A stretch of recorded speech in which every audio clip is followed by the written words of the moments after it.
Would you believe this is my third or fourth time recording this, or fifth time record? I don't know. But here we are. It's working this time. I'm sure of it. We are going to graph the cosine parent function in this video. We recently graphed the sine parent function. And then from there, we did an example together where we applied every possible transformation. We had also come up with an entire strategy or process on how we should do this to best set us up for success, Then at the end of that video where we did an example together, I gave you guys one to do on your own. And now we are going to do the same procedure with cosine. So let's get to graphing the cosine parent function.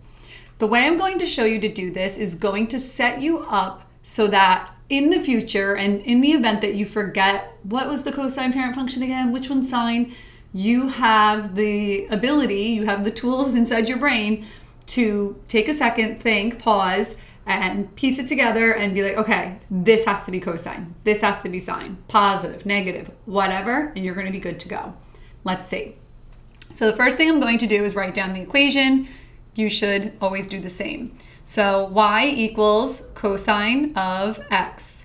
Of course, the x could be a theta. Of course, the y could be like f of x or f of theta. It's all really the same thing. The x and y, I can't stress this enough, the x and y in this equation are not the same x and y as the ordered pairs on the unit circle. The ordered pairs on the unit circle, being labeled as x and y as ordered pairs, are just a trick, a good way to help us memorize and quickly pull from our memory the sine and cosine of special angles. This x and y refers to inputs and outputs on the xy plane, all right? Where we graph linear functions, where we graph parabolas, where you would graph a circle as a conic section if you've learned how to graph those. Things like that. I'm going to use the quadrantal angles just like I did when I showed you guys the parent function for sine. So what we're going to do is we're going to draw a piece of the y-axis, and we're going to draw a good piece of the x-axis. On my x-axis, every time I do my tick marks, I follow this same strategy. I draw, because I'm going to have 5 tick marks to separate really a representation of the 4 quadrants. So my first tick mark will be at the origin. I will not have a point at the origin for cosine. It's quite unlike a lot of other functions and a lot of other things that we've graphed, where the equation does not evaluate when you plug in x as 0. When you plug in 0 for x, you don't get 0 for your y value. So it doesn't pass through the origin, but we will still look at the graph from 0 until 2 pi. I'll elaborate on this in a minute. Here, my first and last, then I go right in the middle, eyeball it, try to find the middle of that, trying to find the middle of each of those. Now, I have 5 fairly evenly spaced apart. Sorry, some are thicker than others, but whatever. Tick marks. Those are going to represent my quadrantal angles. What quadrantal angles, you may be asking? Well, these, of course, silly. On the unit circle, which is a graphic organizer, essentially, when we draw an angle in standard position, initial side is on the x-axis. Terminal side also will begin on the positive x-axis, both on the positive end. Then, as we open up our angle, we get up here. If we use degrees, that would be 90 degrees, but we use radians because we're big boys and girls now. And you keep going. If you go all the way to here, that would be 180 degrees. I'm just doing degrees for now. We're going to do radians. Go all the way around, that's 270. And go all the way around, that's 360, a full revolution. If we keep going around, or if we went in the negative direction, the only places we can land are somewhere on the circumference of this circle if we have a terminal side coming out. That means that the sine, the cosine, the tangent, whatever trig function you want to pick, is limited in a way, to a certain number or a certain set of possible values. The sine, the cosine, whatever it may be, if I go right here in the middle, well, it's representing over here theta, opening up from there to there, say 45 degrees, we also know that this is pi over 4. In order to figure out what the sine, the cosine, the tangent of pi over 4 is, or 45 degrees, we can just draw a right triangle where we drop down an altitude, and we just need to find the ratio of the opposite to the adjacent side, or the opposite to the hypotenuse, or the adjacent to the hypotenuse, okay? By using a unit circle, we are deciding consciously to make the radius of the unit circle 1 unit. Then this is my right triangle that I'm looking at here. My adjacent over hypotenuse for cosine, I will always have theta if it's in quadrant 1, my angle, if it is between 0 and 90 degrees, or between 0 and pi over 2 radians. My triangle in quadrant 1, the adjacent will be however long this side is, over here, well, right to the corner right there, over hypotenuse, which is 1. Why? Because we decided to make the radius of the circle 1 unit. Now, if this is the origin, the length of this side will also dictate the x-coordinate of the ordered pair that lands right here on the circumference of this circle, x comma y. Adjacent over hypotenuse for cosine, I hope we all agree. Basic geometry, SOHCAHTOA, adjacent over hypotenuse means it's always going to be the x value of the ordered pair on the unit circle, not every ordered pair. There are many types of ordered pairs. In this situation, it's going to be x over the hypotenuse. And what is the hypotenuse? 1 unit circle. X over 1, that's silly. That's why we just shorthanded and we said cosine of theta is x when it comes to these special angles on the unit circle. The same is true of sine. I didn't go into all of this when we did sine because I did take longer going over A, B, H, and K and devising a whole strategic approach to graphing. We're going to use that exact same approach with really almost every other thing that we graph. So I'm not going to take the time to do that in this video. So I just wanted to point that out again. Similarly, if I were over here, say at that angle right there on the unit circle, this is going to be another pi over 4 increment. 1, 2, that would be 3 pi over 4. Up here, a little higher, we're looking more like 2 pi over 3 or 120 degrees. In order to do trigonometry, we do right triangle trigonometry. So we refer to this triangle over here instead, the right one. So even though we're looking at this angle theta, which is 60 degrees, pi over 3 radians itself, the angle we're questioning, or the angle that in question, is really 120 degrees, or 2 pi over 3 radians. It's over here. We look at this triangle and we still come up with an ordered pair. We go left, we go up, beautiful. Adjacent, opposite of theta, reference theta, and the hypotenuse is still the radius. Do you see? Every hypotenuse of every triangle will go from the circumference to the origin, to the center of the circle, no matter where I draw them. That means the cosine of every angle will always be adjacent, wherever it is, over hypotenuse of 1. So in other words, cosine of theta, when we're dealing with special angles, I can't stress that enough. This is talking about special angles on the unit circle, or really, yes, it could be any angle in the unit circle, but for most of those, you're going to need a calculator. We are doing non-calculator exact solutions right now. So by special angles, I'm referring to multiples of 30 or pi over 6 and multiples of pi over 4 or 45 degrees. That being said, quadrantal angles are these 4 over here, north, south, east, and west. And I'm going to unravel. Imagine it was a little string going around, and we're gonna unravel this piece of string, plop it over here. That might have to be a future video. Now here, I'm labeling. This time I'm also going to go ahead and label these with a common denominator. This is 0 pi over 2. This is 1 pi over 2, 2 pi over 2, 3 pi over 2, and 4 pi over 2. So that is 1, 2, 3, 4 back around. Whatever answer I get at this last spot should match whatever I get at this first spot, because that is where our full period is going to demonstrate the beginning and the ending. We're going to see the full cycle happen between there, one full revolution.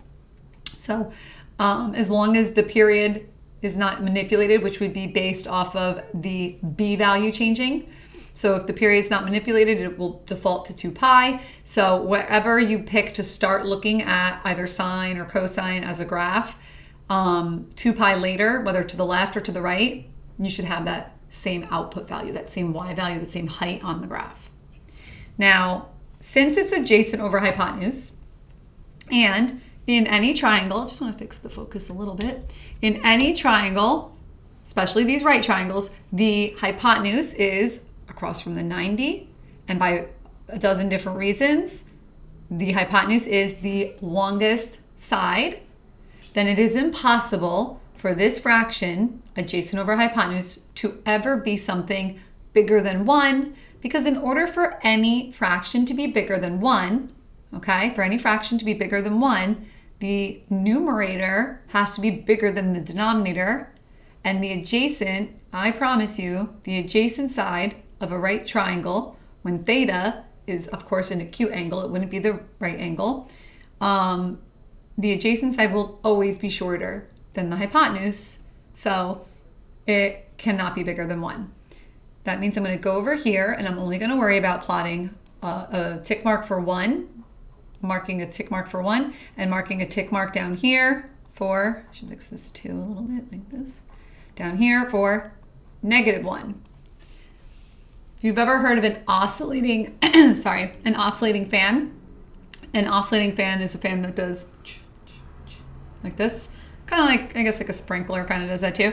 So our cosine graph, just like sine, is going to be oscillating between -1 and 1 as it goes to the right, as it goes to the left, forever and ever and ever. It never ends. You can never run out of numbers, so we can never run out of a larger angle. Now, we're really plugging in right now, but we're really concerned with only the quadrantal angles. What are the ordered pairs at these 4 places? For some reason, those are places where everybody messes up. They put the 1s and the 0s in the wrong spot. So take your time. X comes first, that's left or right. Y comes second, that's up or down. Origin. The radius goes there. It's 1 unit long. So what's the ordered pair to get there? The ordered pair, so we got to work on this vocab too, because a lot of times when people try to ask a question, they're throwing all sorts of words around, okay? The ordered pair right there is over blank, up blank. What is that? 1, 0. That is an ordered pair of x, comma, y, of course, all right? X, comma, y. That is not the angle. The angle at that place is 0 radians, or maybe 2 pi radians, or 4 pi, 6 pi, 8 pi, even pi, -2 pi, -4 pi, -6 pi. Any even amount of pi, I promise you, will land there. If I want the sine of that angle that lands at this spot, any of the angles that lands at this spot, the sine is 0. What about the cosine? And because sine is 0, that's why the sine wave passes through the origin. When I plug in 0 for my input goes in the equation, your independent variable, it's on your horizontal axis. In this case, I'm using x. Sometimes people use theta. You can use whatever you'd like. Your input is an angle, and in this case, we are using radians. Then we have an operation to do. We have a job to do. What's our job? The job we have to do is to find the cosine of that angle. We use the unit circle. It makes it nice and easy. No stress, no worries, nothing. If I plug in 0 for this, the cosine of 0 is the x value on the unit circle, 1. I'm going to go right here and I'm going to plot my first coordinate. So again, this graph will not pass through the origin. Don't let that mess you up. Next, pi over 2. 1 pi over 2 is up there. What is the cosine of pi over 2? In other words, what is the x value of this coordinate point right there? Over blank. Sorry, my dog's in my lap if you hear him. Up blank. The answer is 0. So now we're here. So we're going from here to here so far. This is showing us transition from 0 pi over 2, which is 0, to 1 pi over 2, half pi. What happens to your x value as we open up our angle from 0 to pi over 2? My x value was 1. Here my x value is 0. Don't even really look at the y-axis. Look at the y. I'm sorry. Don't look at the... Rewind that thought. I don't know what I just said. Don't look at really the y-axis. Just concentrate on the x. I'm here at 0. Going up. Going up. Say I'm about here. That's about pi over 6. I went from an x value of 1. Here, the x value for pi over 6 is root 3 over 2, which is about 0.9. The x value at 45 degrees, or pi over 4, is root 2 over 2, which is about 0.7. Here, somewhere up here is pi over 3. The x value is about 0.5, 1/2. Went from 1, hits a bunch of other numbers. It never stops. Eventually it hits 0.9, 0.7, 0.5, 0. Okay? Then here, my x values are the same, but negative. This was 1, 0.7, I'm sorry, this was 1/2, 0.5, 0.7, 0.9, and 1. The same numbers are here, here, but negative. So while this went from 1 to 0, and it's going to be concave down. Concave down looks like a frown. Now we're going here, and we're going to pass those same x values, but we really only care about this one, pi. What's cosine's value at pi? The x value, ordered pair, at pi is -1. There it is. What about 3 pi over 2? What's the x value? Back to 0. Back all the way around. What's the x value over here? The x value is 1. So my y-axis is giving me the outputs, what we get out of it. It's solving for the ratio of adjacent over hypotenuse. That's how we analyze angles. We make a right triangle. It's a universal way. We all just make a right triangle, and we all agree 0 starts here, and that counterclockwise makes positive angles.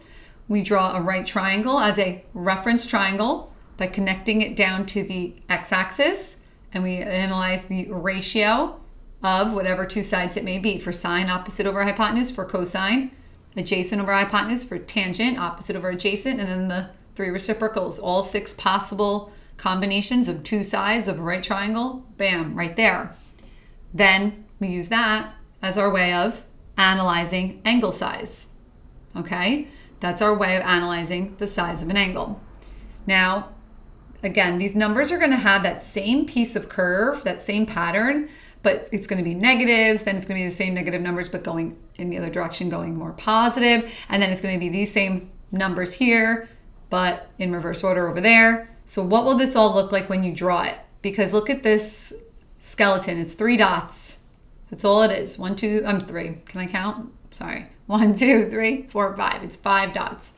So if you just connect the dots, it's going to look like a V. And this is not supposed to look like a V, okay? So what I would advise is you draw the 3 dots in the middle. You're going to connect those first with a almost like a semicircle, almost like a little piece of a parabola. It's cosine, okay, or sine really, but whatever. So you're going to draw a concave up, looks like a cup. Then on the 2 sides right here, when we draw just one cycle, don't let it go straight up too pointy. You got to remember that this wave is going to continue forever on both ends. So this part here, if you connect it, you want to kind of curve it down, concave down, looks like a frown. So that part concave down, and then same idea here. There you go. So positive cosine of x graphed on the xy plane. Positive looks like a puppy, the positive puppy. Maybe you don't see it. I see the positive puppy. There's his nose. Here's his eyes. Here's his ears. Positive cosine looks like a puppy. You might be thinking, why are you telling me this?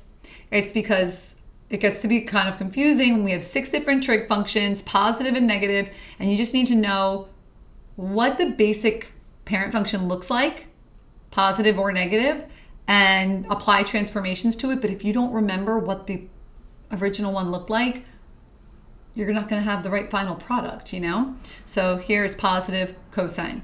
Starts up here at 1, 0, -1, 0, 1. So it's at a maximum. It's at a 0, meaning an x-intercept. It's at a minimum, a 0, a maximum. All of these points horizontally are the same distance apart. The period, some people were a little confused by this and really thinking they had to do much more work than they really had to do. I don't know why that's so pointing, sorry. The period is how long is on the x-axis. What is the length from start to finish for this particular function? The period for cosine by default, just like sine, is 2 pi. It has to do with that 1 full revolution. So that's how long it is from the start. When we do transformations in the next example, we'll elaborate on the formula for the period. But for this example, it's just 2 pi.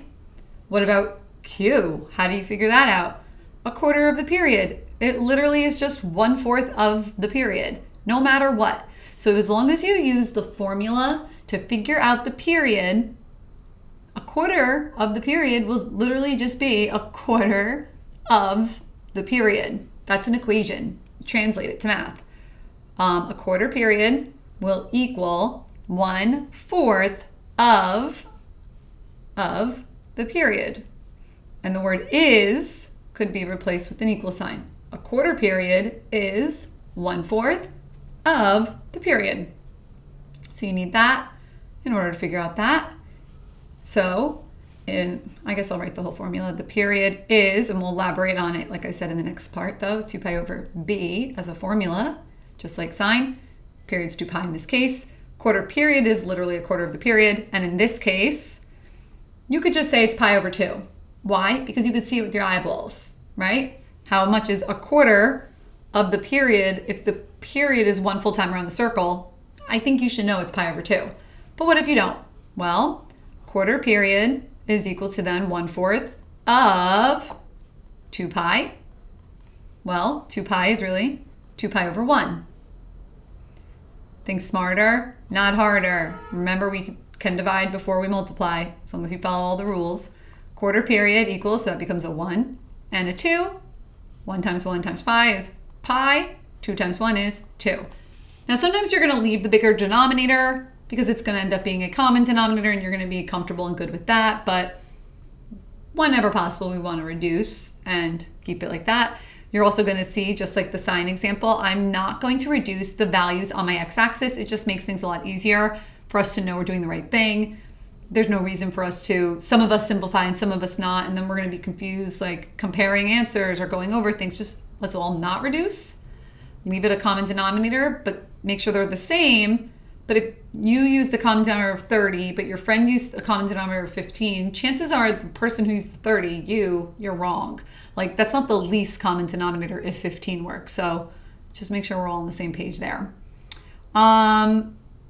All right, and then the amplitude, just to chat about a couple pieces of vocabulary. Amplitude is how far the top of this sound wave or trig wave or cyclic graph, how far it is from the midline. So that right there represents amplitude. It's going to be a positive distance. Same idea this way, whether it's going up or down. So however long that is the amplitude, okay?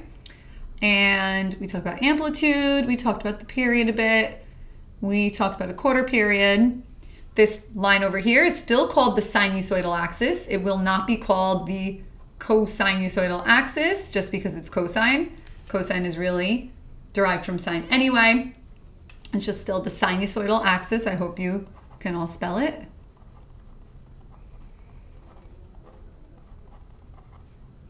That's that dashed line, dashed, not solid. Also, you can call it the midline if that makes you happy. I just think this one is a little fancier. And again, your first tick mark is not a point. Your graph does not start there. If it were sine, it did. If it were negative sine, it did.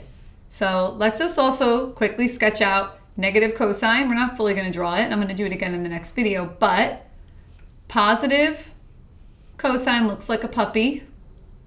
The middle is concave up in the middle for the pup. Now, what if it had a negative in front?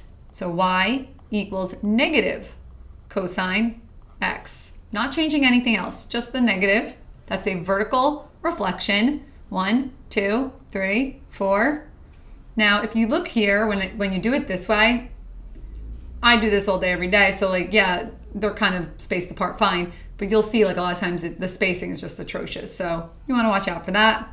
This time I'm going to put them reduced.